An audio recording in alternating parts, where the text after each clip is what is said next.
Me Sushma. Welcome to Sushma's kitchen. चला तर पाहूया आपण आपल्या किचन मध्ये काय बनतंय ते. आज आपण तयार करणार आहोत गुजराती पद्धतीचा ढोकळा, जो की स्पॉन्जी व स्वीटमार्ट सारखा लागणारा डिलिशियस असा ब्रेकफास्टसाठी ही अतिशय उत्तम डिश आहे. त्यासाठी आपण हे साहित्य घेतलं आहे. आपण मेजरिंगचा 1 बाउल भरून बेसन पीठ घेतलेलं आहे. ते अगोदर चाळून घ्यायचं आहे.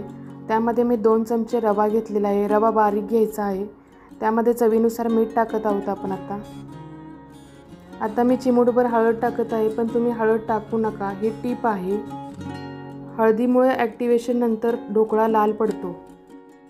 आता आपण त्यामध्ये 3 ते 4 चमचे तेल घालणार आहोत. तेलामुळे ढोकळा अगदी मऊ होतो. हे सर्व मिश्रण मिक्स करून घ्यायचं आहे. यामध्ये मी 1 चमचा साखर टाकणार आहे स्वीटनेससाठी.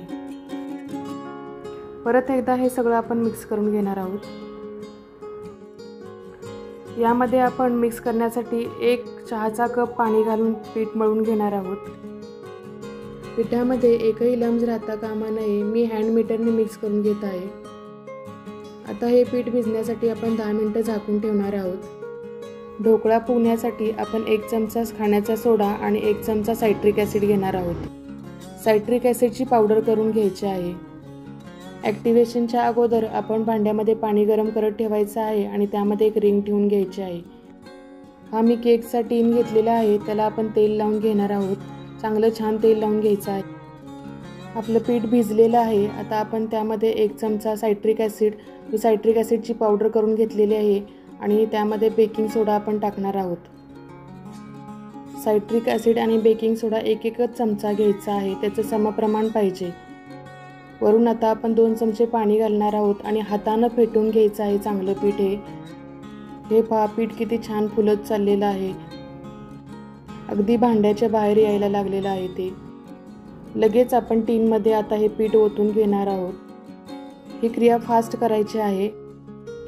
आपण आता डबा आपटून घेणार आहोत जेणेकरून त्यातले एअर बबल्स बाहेर निघतील. लगेचच आपण हा डबा आपण जे पाणी उकळत ठेवलं होतं त्या भांड्यामध्ये ठेवणार आहोत आणि झाकण लावून घेणार आहोत. हे 15 ते 20 मिनिटं चांगलं शिजवून घ्यायचं आहे. ढोकळा शिजतोय तोपर्यंत आपण फोडणी करून घेत आहोत. एका भांड्यामध्ये मी तेल ओतून घेतलेलं आहे. त्यामध्ये आपण मोहरी टाकत आहोत. मोहरी तडतडली की आपण त्यामध्ये 2 चमचे तीळ टाकणार आहोत. मी 5 ते 6 पानं कढीपत्त्याची टाकलेली आहेत.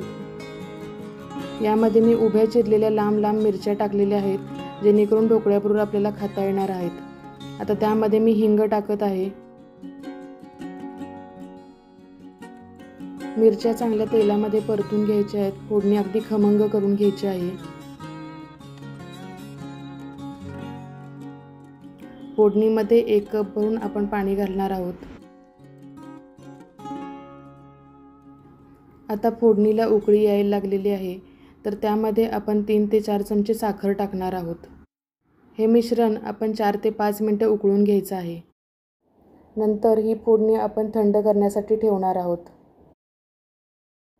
चला तर आपला ढोकळा झालाय का पाहूया आपण.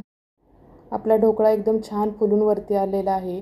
आपण आता सुरीनं काय करायचं, त्यामध्ये सुरी टाकायची आणि क्लीन सुरी निघाली तर म्हणायचं आपला ढोकळा झालेला. आता आपण डिमोल्ड करून घेतलेला आहे ढोकळा. आता आपण कट करून घेणार आहोत. किती स्पॉन्जीदार आणि जाळीदार आपला ढोकळा बनला आहे ते पहा. आता आपण यावरती आपली फोडणी सगळी ओतून घेणार आहोत. फोडणीतल्या पाण्यामुळे ढोकळा अगदी मऊ राहतो. छान टेस्टी गोड असा लागतो. तयार आहे आपला स्पॉन्जी स्वीटमार्ट सारखा लागणारा ढोकळा.